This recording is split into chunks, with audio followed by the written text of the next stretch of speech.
No, Colada. What's been going on? Life. That's what's up. So, how's your music journey so far since Colada's Way was released back in 2017? It's been very eventful, very interesting. I've always been and always will be creating. I don't like release a lot of music, but I've always been creating. So living and then creating the art based off of the things I experience. So, what was the inspiration behind songs like Stupid and Lust? Can I curse? Sure. Oh. Sure. This is wild conversation. No, I'm just asking because I didn't know if this was kid friendly or not or whatever, but a nigga, obviously. So this is like a in a sense a actual situation. Yeah, it was more so initial attraction type thing that inspired me to write the songs. Yes. Was the same guy for Stupid for Lust? Yes, actually, it was both songs were written about the same person. Yeah. Where did the situation go? We cool. It didn't really manifest into much, but we cool. Was was there a follow-up to this? A follow-up to what? To the situation, any other future songs? You know, because these really inspired some great songs. I don't know if y'all listen to Colada's Way, but go on, you know, your Spotify Tidal, and I listen to it all the time in Tidal, but go on y'all streaming platforms and stream Colada's Way, Stupid, featuring TT the Artist. You know, this has been out for a few years now, released in 2017, but it's an amazing EP project. But it is more on the way. What are you working on next? Right now, I have a single out called Crash Out, which is produced by DJ Class and Baltimore. Oh. So, yeah. I want to spit my gum out. What's Crash Out about? Sorry. Crash Out. Okay, so I've been dealing with, I would say I'm a pretty kind person for the most part. And I feel like a lot of people have been taking my kindness for weakness. And so instead of me actually retaliating or committing any crimes or anything like that. Like I honestly, personally can understand why they call this place Baltimore Murderland. I can understand it. Like, and I think being able to have the creative space and, as you know, I was also an educator, music teacher too. So being able to create a creative space for the youth too, to prevent a lot of those things from happening, helps a lot with me feeling fulfilled with what I'm doing. So like I wrote Crash Out in reference to a lot of shit that just kept happening, and like just giving the underlying message to not, like, don't crash out, because it can take just a second of your time to ruin your life or ruin somebody else's, or cause a lot of things to go into disarray, so yeah. Man, we went from lust to let them know, like, the different types of emotions that people can put us through. And after Crash Out, what other songs can we expect next? Can we get a sample of Crash Out? Oh yeah, of course. Yeah, I'll actually acapella the entire song for you if you want. Yeah. So, the Crash Out, I'm actually not singing so much on that one, but My baby daddy ain't shit, and he on child support. He owe $40,000. He just mad that I'm it and I be dressing, so they call me $1,000. And I'm too legit to quit, so you know it's hammer time when I run up on you. Need a flight back to California, puffing heavy on that California. My meds ain't working, and my money ain't right. My back keep hurting cause my ass fat and I can't help it. I'm about to lose my fucking mind. Please don't crash out on me. Please don't crash out on me. Don't crash out, and that's the hook. Crash out. Yeah. Dang. Your rhymes is swag. Thank you. Like, I appreciate you got all your whole swagger in the whole song. I appreciate you. But your voice is also very, I don't know if it's, you know, it's just R&B, you know, you got that, gosh, what genre to really put it in, but it's just so smooth. Thank you. You know, if I go back to your EP, you know, it's that songs like Stupid and Lust, your voice is just so, all right, that was your R&B flow right there. Mm-hmm. And if you can probably like give people a taste of those vocal cords, you know that R&B songs of yours, I would love that. What you want me to sing? What is coming off the top of your mind? What you want me to sing? I don't know. I can sing a little bit of Stupid for you if you want. If that's what you want to hear, or do you want to hear Lust? Which one you want to hear?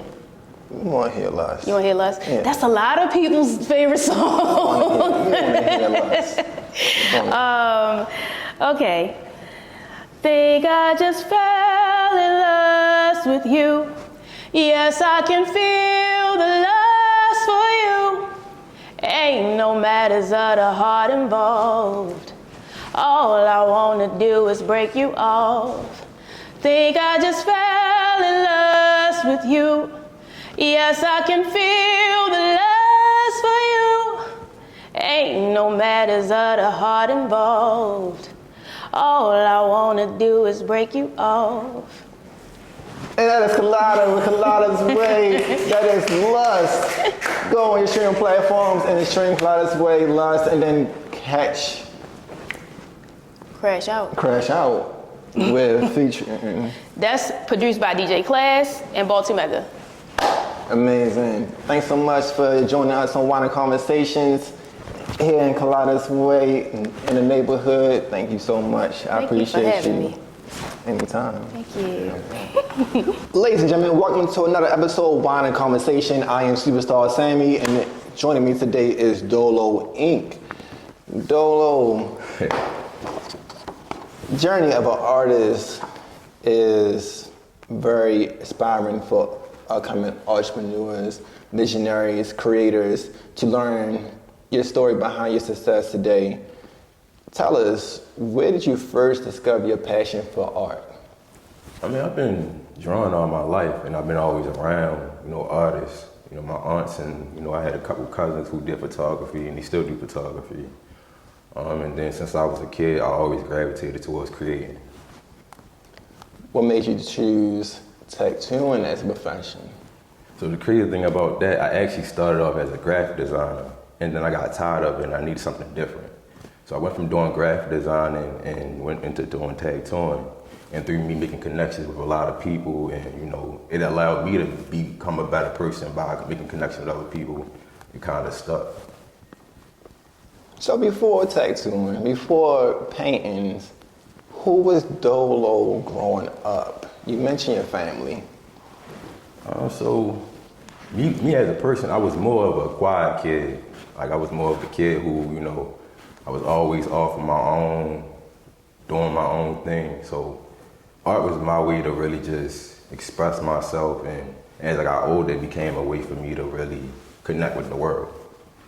And that was my peaceful space, and I'm learning now that I'm getting older, that's still my peaceful space, where I can just, escape from the world and get stuff done and become a better person. As I got older, I started tapping into other things that really was destroying me. So now I'm getting to a place where it's really bringing me back together. So have you ever found yourself telling your life stories or other life stories through your art? So honestly, that's part of my big inspiration. My art basically just, describes my experiences, the experiences that I experienced through other people. And it also, helps me to create great art that people can relate to. Like, my art is basically more so illustrative, and that allows me to try to, express other people's experiences or things that I know of through, other people's lives that I come in contact with, people who talk to me all the time, my friends, my family, and I put it in my work so that, they can feel what I feel, or I can feel what they feel.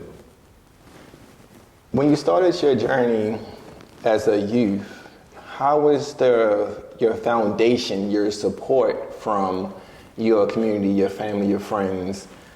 And no matter it was, good in some areas, but still struggling to build up in other areas, how did it affect you, and how did things kind of catapult you to now? Well, honestly speaking, of course, you say you're an artist, a lot of people not going to understand it starting off. I grew up in a household, my mother was a teacher, my father, he worked a regular job, so nobody really understood my journey until it started to make sense. So it's like, now that it makes sense, I get a lot of support. And I used to really be upset about, not having as much support, especially from my friends.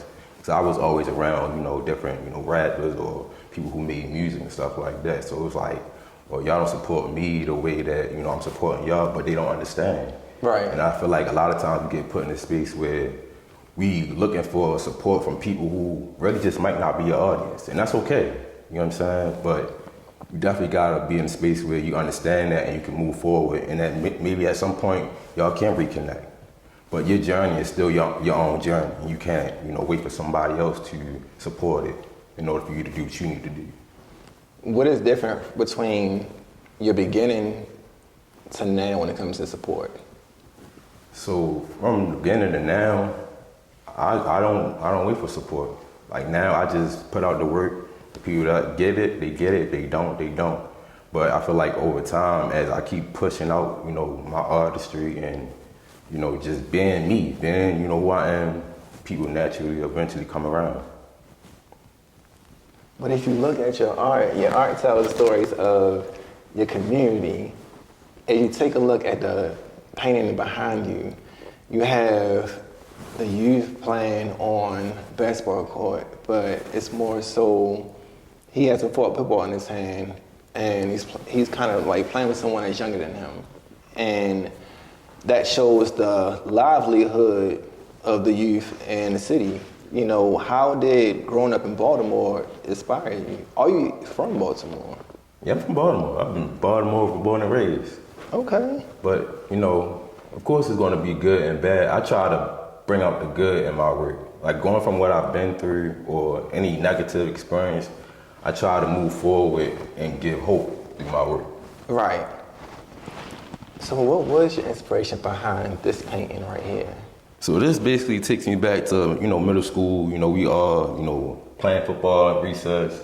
And it kind of just showed, like, as kids, how supportive we are, as a youth. But it kind of make us spread apart as we get older, especially in the city. I feel like the city is so much talent, but everybody is trying to survive to where as though it kind of separate everybody. But it's just so much talent, it's so much love that it kind of like gets dried up because everybody is trying to survive. So this is where your inspiration for your ideas come from? Yeah, definitely. Okay. Is there one painting that you have created that holds a special meaning? So really, this piece actually, Divine Guidance. Tell us about this piece. So Divine Guidance, right now I'm in a journey where I spend a lot of time isolated. I spend a lot of time in the studio working. And I have a lot of friends who, always reach out like, yo, let's go out do this or go out do that. But I just feel like right now it's just not the time. And, I just been taking my time. And that's really my time where I can, I know everybody is not, into God and stuff like that. But, that's my time where I can sit and I can plan out my future. I can plan on my goals. I can try to work on being a better person for me and the people around me. and, you know, do things the right way. You know what I'm saying? I made a lot of bad choices, not, you know, to the extreme, but I made a lot of bad choices. So it's like, just trying to be a better person. So this is this moral, kind of the story of your focus. The little boy in this painting more so says how disciplined you are when it comes to your work and life itself. Mm-hmm. Chess is more of a strategy game than checkers, you know. So while everybody's playing chess, checkers, you're playing chess with life and your work. And if you notice, you know, the kids are more relaxed. His hands is off the table. So he finally allowing, you know, God and, you know, the divine to give them the directions instead of trying to be in control of everything. Because I know a lot of times, too, we struggle with trying to be in control of every, you know, inch and ounce of our life. And sometimes that kind of takes us off track because then we end up discouraged. And we end up not, you know, doing, you know, what we're supposed to do. That's powerful. I love that we have the meaning behind it and how we have these two paintings side by side. She's sitting on like the sunrise in a sense, if not the sun setting, and water is so relaxing, but she feels so much at peace. Is this a representation of someone that finally found peace within themselves or with life or within their work? Definitely. So that what art does for you is give you peace through all the hardships of life, or just been a long day and you just can come and just those strokes of paint, or just even like while you tattoo on some design, you know, the art piece that someone really wants. Just being in that zone, that element really like brings you. It definitely brings me peace, you know what I'm saying? Because during that time, I get to really just be. I listen to music, I might dance a little bit. Right. It's just my time to really just not think about what's going on. In a way, I'm thinking about what's going on, but it's not really my core focus while I'm working. Even when I'm doing tattoos, a lot of times I'm doing tattoos, I got clients who they might want to tell me about their day, what they're going on, and I'm sitting there and I'm almost like their therapist. And, you know, we kind of connect in that way because I might have been through the things that they're going through right now where I can help them out, and it helps me out. And their stories, when you listen to it, it helps you create your next piece? Yes. I pull a lot of inspiration from books now, because I try to read more books now, and I pull inspiration from a lot of my clients or the people that I come in contact with. So this, like in your recent catalog of things that you worked on, your whole in your collection, even though he has like made like some of the most sitcom, you know, amazing paintings from sitcoms that we watched, like Martin, or man, so many other great television shows. You just really have to check out his collections on his site and also on his Instagram, his socials. But this piece right here was much recent, and it just brings so much joy just looking at this, because it's like a mother or a nurturing figure giving so much care to this baby, and the baby looks so happy. And you can have like a rough day, bad day, any kind of day. Believe me, rainy day. And you just coming to see this painting just brings so much enlightenment and joy to you. What was the inspiration behind this painting? Can you tell us the meaning behind this painting right here? So the name of the painting is Daily Affirmations. And it's basically just, you know, pouring into yourself. Like you said, it's a figure, it's a mother or a father, whoever, who is pouring into your kids. And like a lot of times, you know, you start off getting those, you know, daily affirmations as a kid, but as you get older, you know, family members die, parents, father, you still gotta pour those, you know, pour that love into yourself. So it's teaching you how to grow yourself as a kid and still continue to grow yourself and pour into yourself as you get older. Business is very important when it comes to tattoo or paintings. Tell us about what are the first primary steps that you have to take as a tattoo artist to start off a tattooing business? So realistically, you start off, well, especially in the city, you start off working in the shop. I feel like that's the best way. Or you can find your favorite artist, and through finding your favorite artist, you can get an apprenticeship with them, and they'll show you the ropes. It's kind of different with different things, but it's definitely as accessible now than it has been previous years. Yeah. But when it comes to art licensing, and it comes to selling these beautiful paintings at art galleries, or a recent event that you also hosted, Bulls. Oh yeah, tattoos and Bulls, and then I did the Black Boy Art Show in DC. It was really just filling out an application. So a lot of times they'll let you know when the show will be, where it will be at, and you'll go on their website and you'll just sign up, and they'll let you know if they, want you to be a part of it. And then from there you just pay them whatever the fee is, and then you go from there. So it's really not as difficult. It's usually when you go on into it, you feel like it's going to be more difficult than what it actually is. But it's really just all about filling out the application. And if they see your work and they like it, they'll call you, they'll give you an email. But with entrepreneurship, how would you know, based on the value of your work, how much the paintings would cost? So honestly speaking, I didn't really know until I did my first, art event, which was the Black Boy Art Show. And I went in there with a totally different price than what the people was walking past expecting. And I had a lot of people expecting a lot of people that walked past and was like, well, I know he's expensive. I know he's expensive. And I'm thinking like, well, I was only going to charge this amount.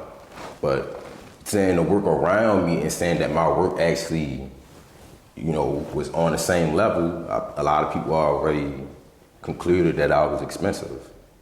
And I've seen pieces that was like $1,200 to whatever, and I was even amazed, like, wow, like, maybe this is the room that I'm supposed to be in. But I didn't know that because that was really like my first big event. And I really just got back into doing, art and taking it more seriously as far as like my paintings.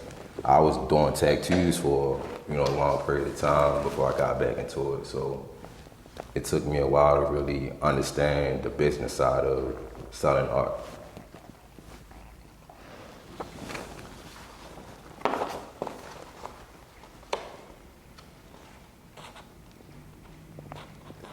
What can we expect going forward with the paintings, your business, entrepreneurship?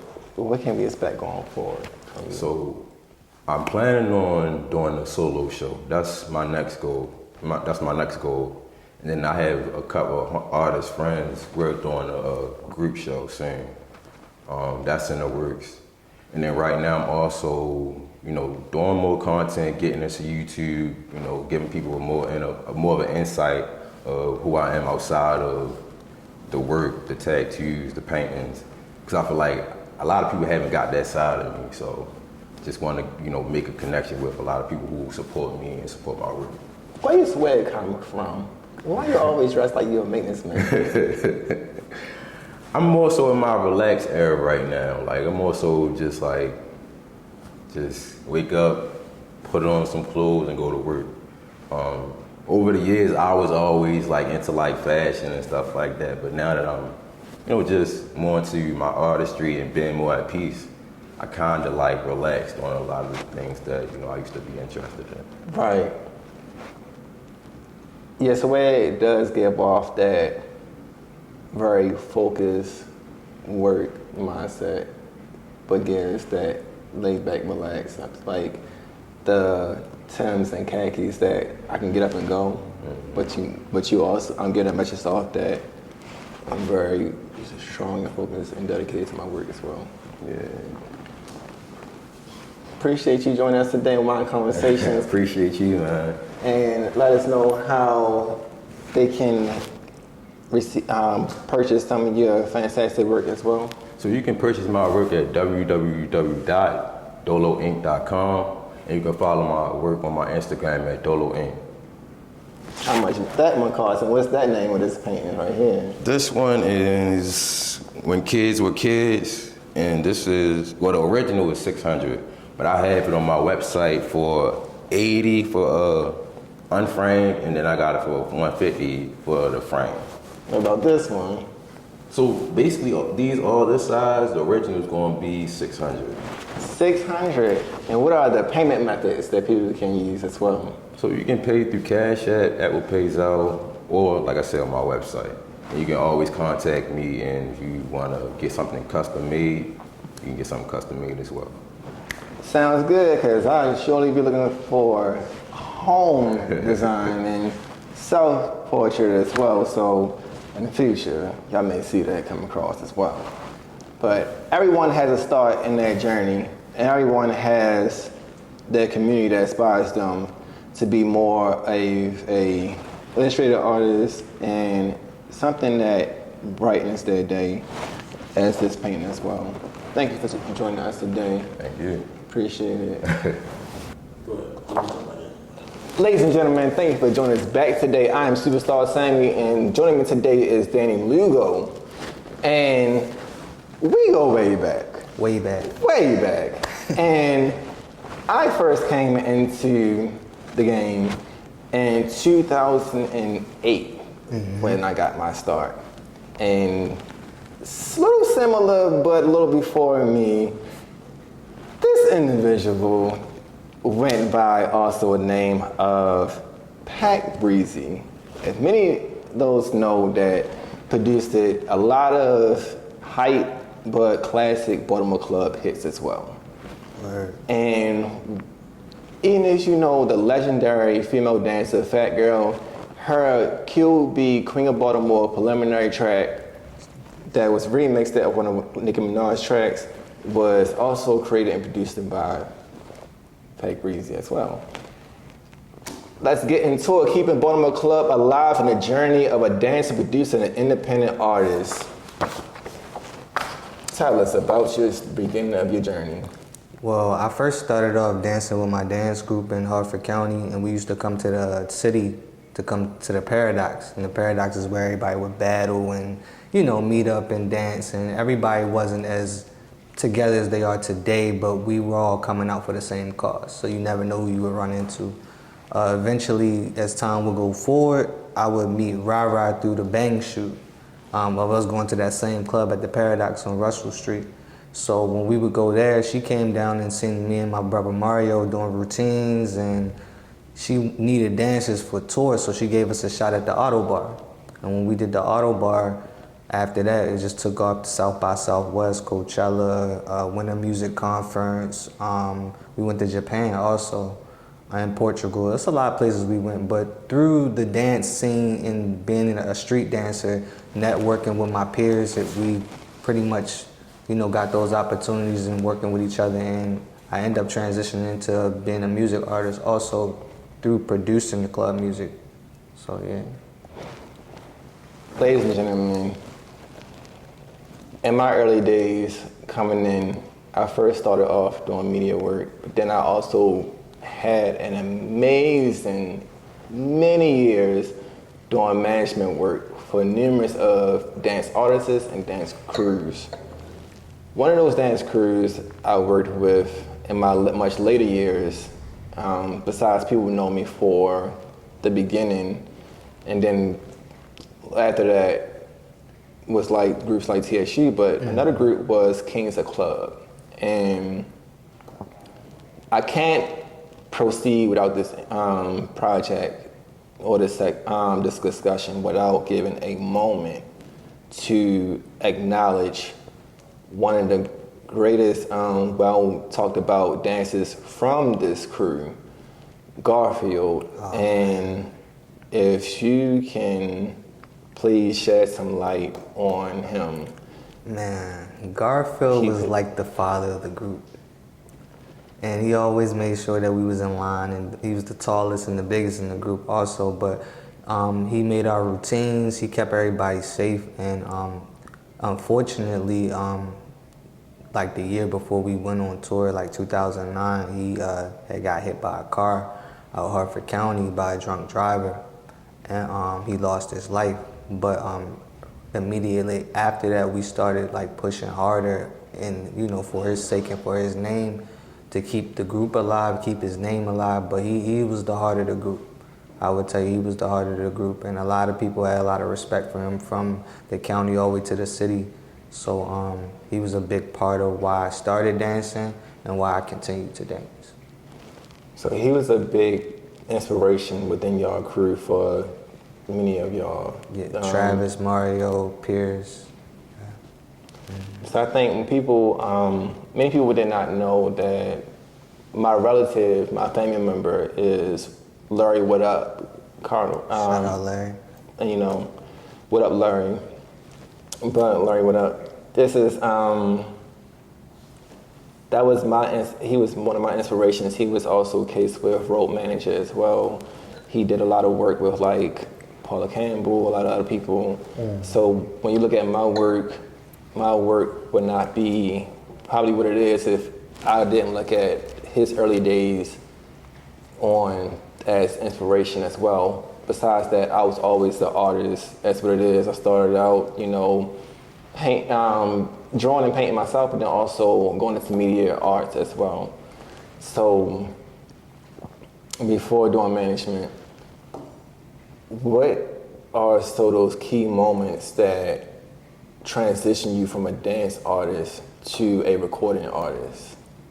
That's a good question.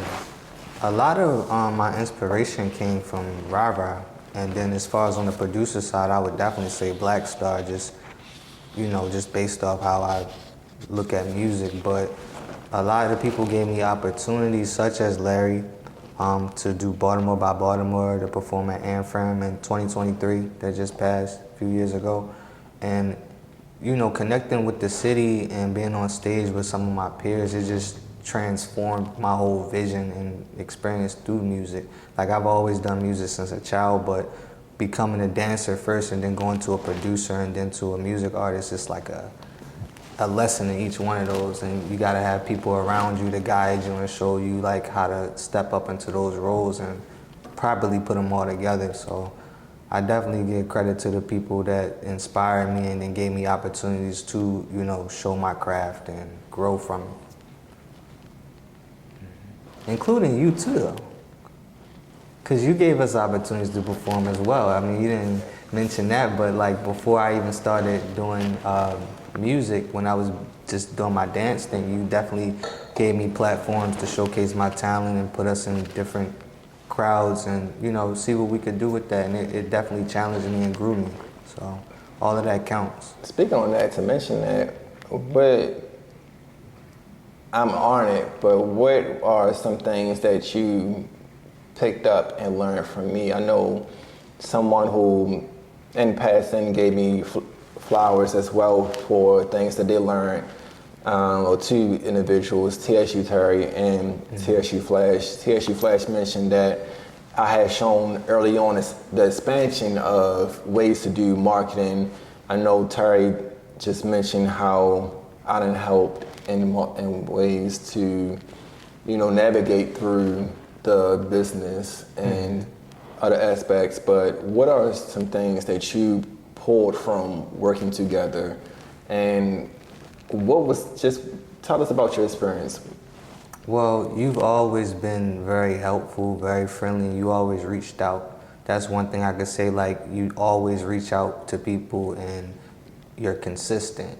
Your resilience as far as what you do is what I pay attention to. Like, even in the dry season, you was always working, even if everybody else wasn't doing anything. And your ability to network with people and show people it could be done in different ways, I think that's what really affected me the most, because a lot of us was just staying on one platform. Like, either you was going to the club or you was doing like King of Baltimore or something like that. But you provided other ways to, still show people that they're artists in a way. You know what I mean? Like, you can also do your craft like this. And you had so many ideas that I still haven't seen anybody else like tap into. So I'm just excited to see, from where you started coming now, it still inspires me to keep going and seeing where I could be at. And you know how to connect with the right people also. So I think you have a good knack for reading people. So. Wow, I ain't never think of it like that. That's dope. I was just being honest. To some things, when it comes to Baltimore Club, if you participated in a club culture conversation, King of Baltimore. Mm-hmm. If you could speak on that, but then you also have toured with Rara. Mm-hmm. All these different events and elements. Where, compared to many years of where things started, for our generation, Contrast Hall and all this other things. Yeah. Where do you see, compared to then, to where club is going and it is now? Well, I think back then, now that I'm gathering more information on it, that everything was so raw.